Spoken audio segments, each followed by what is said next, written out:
Hey there, subscribe to my channel, and also press this bell icon so you never miss any new updates, cause whenever we upload new video you will get a notification on your phone. You are going to listen to a conversation between two people, a customer and a representative of a company which rents cars. There are three alternative answers, A, B, and C, for each question. Decide which alternative is the most suitable answer and circle the appropriate letter. First, you have some time to look at questions 1 to 6.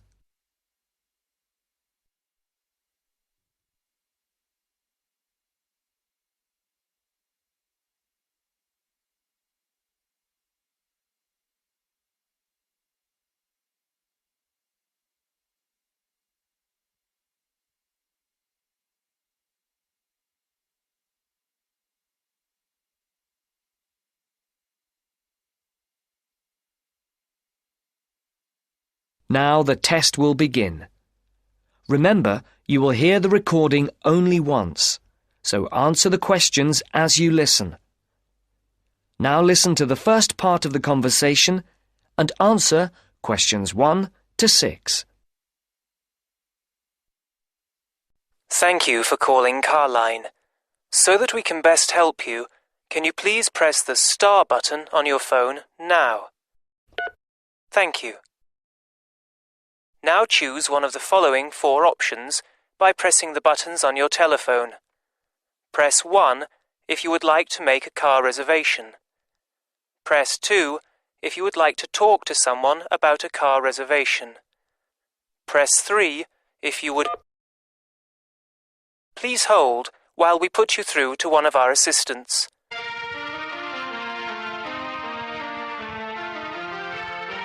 Good morning, Melanie speaking. How can I help you? My name is Mr. Maxine, and I booked a car several days ago to be picked up from Heathrow Airport in London, and I'd like to change the booking. I see. Have you got a reference? Yes, I have it here somewhere on a piece of paper. Here it is. It's A for Alpha, C for Charlie, F for Foxtrot, Y for... Year. Yes. The number 15, 15, A for Alpha, and G for Go. Let's see, can I just check that? ACFY15AG. Yes. Mr. John Maxine. Yes, that's it. Okay, so how can I help you? I booked a car for 3 days from this Friday at 6 p.m. to Monday at 6 p.m. Yes, a manual. I'd like to change it for a larger car and an automatic rather than a manual. And I'd also like to book it for 5 rather than 3 days. Okay, let's have a look. We have an estate which is automatic. Yes, that would be perfect. There is a difference in price, though. For the extra 2 days? Yes, but also for the size of the car. The estate is £15 more expensive per day than the saloon car you have already booked. Okay, and how much extra is it altogether then? That makes it an extra £165. It seems rather expensive. The last time I hired one, it wasn't so much. When was that? Several weeks ago. I see. Before the speakers continue their conversation, look at questions 7 to 10.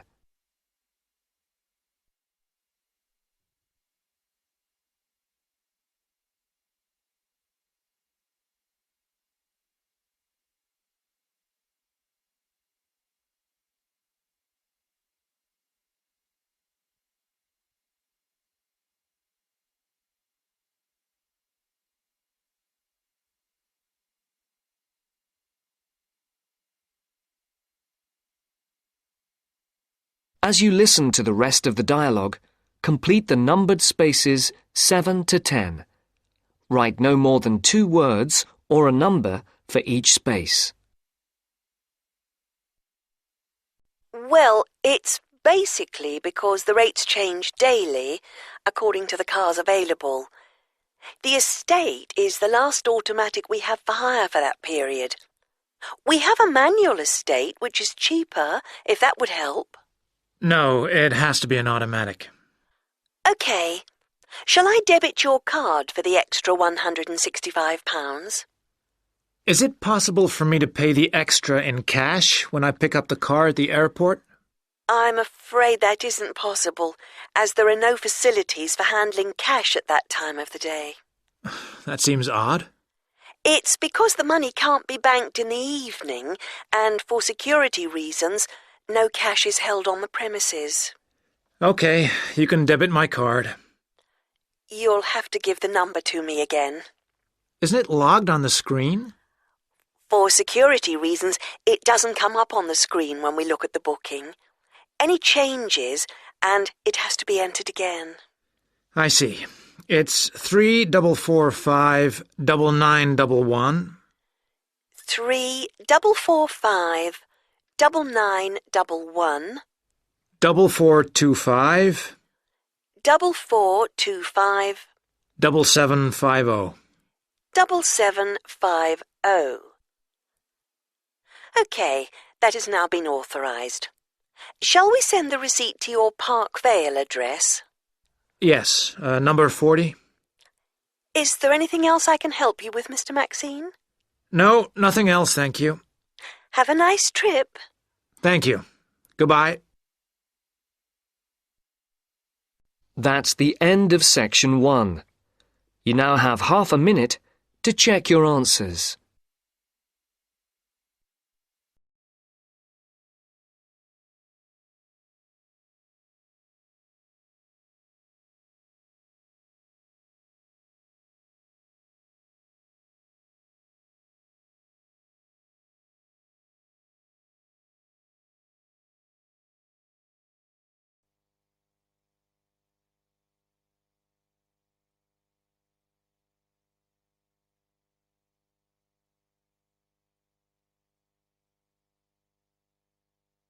Section 2. You will hear Joanne describing her home city of Darwin in Australia to a man called Rob, who hopes to go there. First, you have some time to look at questions 11 to 15 on page 67.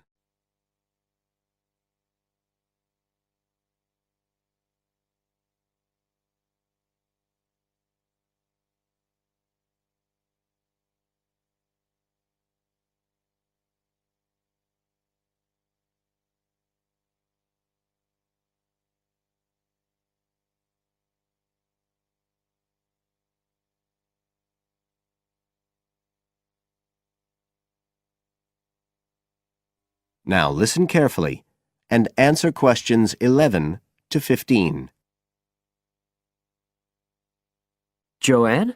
Hi, you must be Rob. Nice to meet you. So, I hear you're planning to visit Australia. Yeah, and I really wanted to talk to you because I was thinking of spending some time in Darwin, and my sister told me you're from there. That's right. So, tell me about it. Well, where shall I start? Well, Darwin's in what they call the top end because it's right up at the northern end of Australia, and it's quite different from the rest of Australia in terms of cultural influences. In fact, it's nearer to Jakarta in Indonesia than it is to Sydney, so you get a very strong Asian influence there. That means we get lots of tourists. People from other parts of Australia are attracted by this sort of international cosmopolitan image. And as well as that, we've got the same laid-back atmosphere you get all over Australia, probably more so, if anything, because of the climate. But what a lot of the tourists don't realise until they get there is that the city's also got a very young population. The average age is just 29, and this makes the whole place very buzzy. Some people think that there might not be that much going on as far as art and music and dancing and so on are concerned because it's so remote. I mean, we don't really get things like theatre and opera in the same way as cities down in the south, like Sydney, for example, because of the transport expenses. But in fact, what happens is that we just do it ourselves. Lots of people play music, classical as well as pop, and there are things like artists groups and writers groups and dance classes. Everyone does something. We don't just sit and watch other people. You said it's very international? Yeah, they say there's over 70 different nationalities in Darwin. For instance, there's been a Chinese population there for over 100 years. We've even got a Chinese temple. It was built way back in 1887, but when a very bad storm, a cyclone in fact, hit Darwin in the 1970s, it was almost completely destroyed. The only parts of the temple that survived were part of the altars and the stone lions. But after the storm, they reconstructed it using modern materials. It's still used as a religious centre today, but it's open to tourists too, and it's definitely worth going to see it. Oh, and as far as getting around goes, you'll see places that advertise bicycles for hire, but I wouldn't recommend it. A lot of the year it's just so hot and humid. Some tourists think it'll be fine because there's not much in the way of hills and the traffic's quite light compared with some places, but believe me, you're better off with public transport. It's fine and not expensive. Or you can hire a car, but it's not really worth it. What's the swimming like? Well, there are some good beaches, but the trouble is that there's this nasty creature called the box jellyfish, and if it stings you, you're in bad trouble. So you have to be very careful most of the year, especially in the winter months. You can wear a lycra suit to cover your arms and legs, but I wouldn't like to risk it even so, personally. And there are the saltwater crocodiles too. I mean, I don't want to put you off. There are protected swimming areas netted off where you'll be safe from jellyfish and crocs, or there are the public swimming pools. They're fine, of course. You now have some time to look at questions 16 to 20.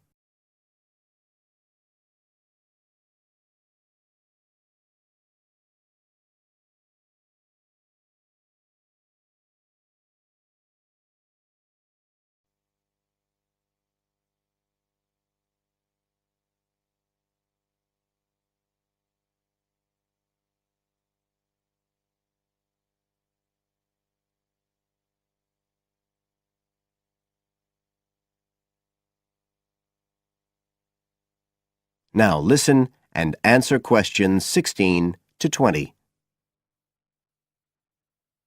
So which places would you specially recommend? Well, one of the most popular attractions is called Aquascene. What happens is every day at high tide, hundreds of fish come in from the sea, all different sorts, including some really big deep sea fish. And some of them will even take food from your hand. It's right in the middle of town at the end of the esplanade. It's not free. I think you have to pay about $5, but it's definitely something you have to experience.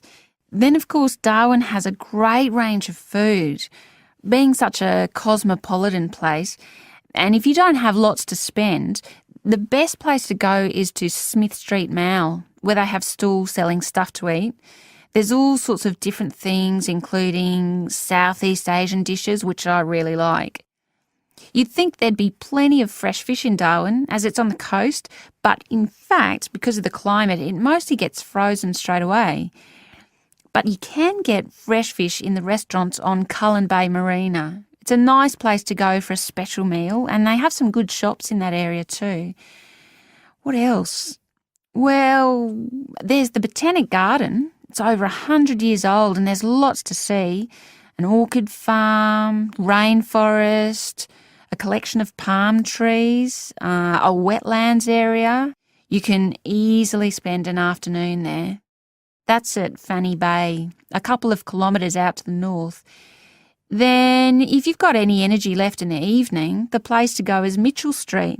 That's where it all happens as far as clubs and music and things are concerned. You'll bump into lots of my friends there. Talking of friends, why don't I give you some email addresses? I'm sure they wouldn't mind. That is the end of section 2. You now have half a minute to check your answers.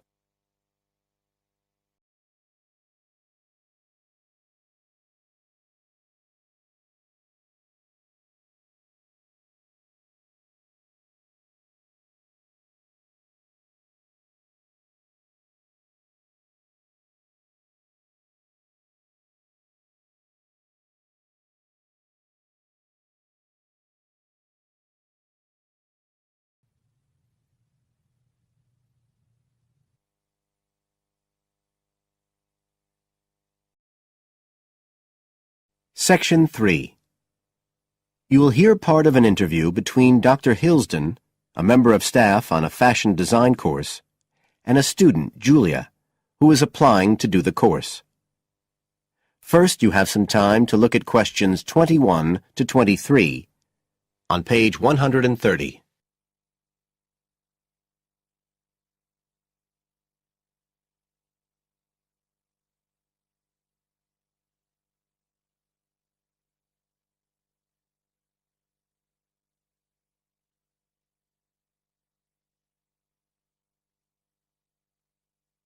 Now listen carefully and answer questions 21 to 23. Right, Julia. So, from your CV and portfolio, and what you've already told me, you seem to be very much the sort of person we're looking for on the postgraduate course. So tell me, you finished your fashion design course in London 4 years ago. Did you think of carrying straight on and doing a higher degree at the time? Yes, but there were financial pressures. So I ended up working in the retail industry, as you can see from my CV. And actually it was a very useful experience. In what way? Well, I was lucky to get the job with Fashion Now. They're a big store. And one of my priorities was to get as much experience as possible in different areas. So that was good because I had the chance to work in lots of different departments. And having direct contact with the customers meant I was able to see how they reacted to innovation, to new fashion ideas. Because with Fashion Now, a designer might show something in New York or Milan, and there'll be something similar in the shop within weeks. So that was probably the most useful thing for me. Right. And so what's made you decide to do a postgraduate course now? Well, while I enjoyed working at Fashion Now, and I learned a lot there, I felt, well, the way forward would have been to develop my managerial skills, rather than my skills in fashion design, and I'm not sure that's what I want to do. Yes. When I was doing my degree in London, I'd been interested in women's wear, but I know that there's been a lot of work done in areas like new fabric construction. And though I'm not intending to go too deeply into the technology, I'd be very interested in looking at how new fabrics could be used in children's wear. So I'd like the chance to pursue that line. Yes, good. And are you at all concerned about what it's going to be like coming back into an academic context after being away from it for several years? No, I'm looking forward to it. But I'm basically more interested in the application than the theory. Or at least that's what I've found so far, and I'm hoping the course will give me the contacts and skills I need eventually to set up my own enterprise. I'm particularly interested by the overseas links that the department has. Yes, many of our students look overseas or to international companies for sponsorship of their projects. You now have some time to look at questions 24 to 30.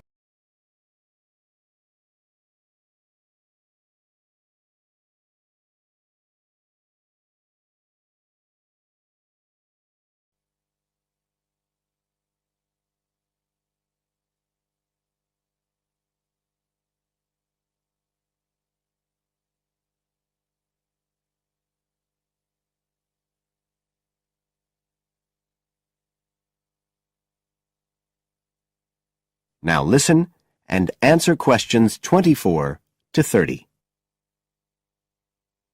And the facilities here look excellent. I just went to look at the library. It's really impressive. There's so much room compared with the one at my old university. Yes, most students find it's a good place to study. And there are link-ups to other universities, of course, and all the usual electronic sources. The staff run an information skills programme, which we recommend all postgraduates do in the first week or two. Design students find these special collections particularly useful. Yes. Then we have a separate computer centre, which has its own academic coordinator, Tim Spender. He's got a background in art design, and the ethos of the centre is that it's a studio for innovation and creativity, rather than a computer laboratory. Oh, right. I liked the study spaces where students can sit and discuss work together. Very useful for joint projects. We always had to do that sort of thing in the cafeteria when I was an undergraduate. And I read in the brochure that there's a separate resource for photography. Yes, it's called Photomedia. It's not just for photography, but things like digital imaging and new media. It's a resource for all our students, not just fashion design. And we encourage students to work there, producing work that crosses disciplinary boundaries. It's well used. In fact, it's doubled in size since it was set up 3 years ago. And we also have an offshoot from that, which is called time-based media. This is for students who want to develop their ideas in the area of the moving image or sound. That's in a new building that was specially built for it just last year. But there are plans to expand it, as the present facilities are overstretched already. Right. Now, is there anything you'd like to ask about the course itself? I know it's a combination of taught modules and a specialist project, but how does assessment fit in? Well, as you'd expect on a course of this nature, it's an ongoing process. The degree course has 4 stages, and there are what we call progress reviews at the end of each of the first 3. Then the final assessment is based on your project. You have to produce a report, which is a critical reflection on your work. And is there some sort of fashion show? There's an exhibition. The projects aren't all focused on clothes as such. Some are more experimental, so that seems more appropriate. We ask representatives of fashion companies along, and it's usually well attended. Right. And another thing I wanted to ask. That is the end of section 3. You now have half a minute to check your answers.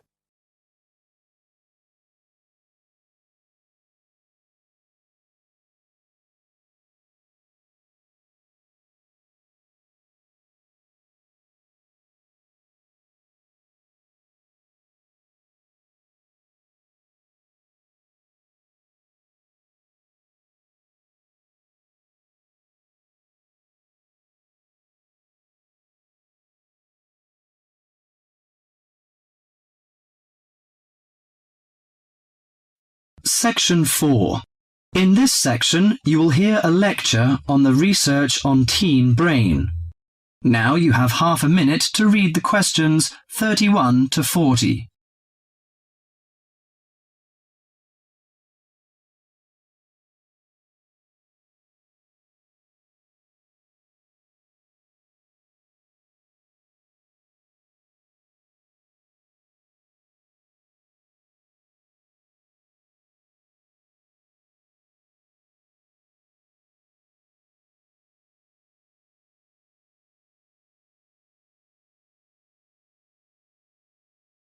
Now listen to the lecture and answer questions 31 to 40. Today our guest is Joseph Parks, Medical Director for the Botany Department of Mental Health. He's going to give a lecture about the research on teenage brain. Good morning, everyone. Today I'm going to introduce the new research about adolescent mind, the teenage brain. How much do you know about that? Do you believe in brain scanning? Do you think we can judge whether a teen is normal or mentally ill? Or it's just another immature test? The new research shows a teen brain is in the middle of disordered changes. Those changes, scientists now believe, are so significant that they may reveal the mysteries of mental illness, explaining why some teens commit suicide, why others harm their classmates, and why some emerge later in life with mental disorders. The research looks forward to a day when teens could be tested for suicidal depression as easily as they are for heart disease. But there are signs that society and parents in particular would reject such a tool. Many parents question the validity of a mental health diagnosis. They fear that their children will be falsely tagged with a mark that he or she is abnormal. At the center of the debate is the teen brain, its confusing architecture and the difficult question of what's typical in a teen and what's not. Under the old thinking, the adolescent brain was fully formed, needing only to be filled with facts, figures, and experiences to become an adult mind. At the same time, many people rejected the idea that young people were even capable of developing mental illnesses. However, the new research shows a teenage brain is an organ in transition. It has an unstable and vulnerable composition. The evolving teenage brain clearly isn't adult-like until the early 20s. If teens act young and stupid, it may be because brain areas that govern rational thought are not mature yet. All that is fine when the brain develops normally. But if the teen brain fails to successfully reinvent itself as an adult brain, mental illness may happen. Researchers increasingly believe if that process stops for some reason, teens are likely to develop mental illness. Early warning signs might be disregarded, as adults may think them the typical teen behaviors. Perhaps the chief hope of the new research is that it could make a difference for teenagers suffering from mental disorder and major depression. These can lead to suicide, which for years has been the leading cause of death for teens. Until recently, scientists couldn't peer into living brains to look for changes associated with normal development or mental diseases. That is beginning to change as researchers develop ever more sensitive brain scanners. However, the composite pictures are somewhat misleading. A snapshot of an individual brain may fall somewhere between normal and mentally ill. For now, psychiatrists and psychologists must still rely on interviews and observations of children's behavior to diagnose mental illness. That is the end of section 4.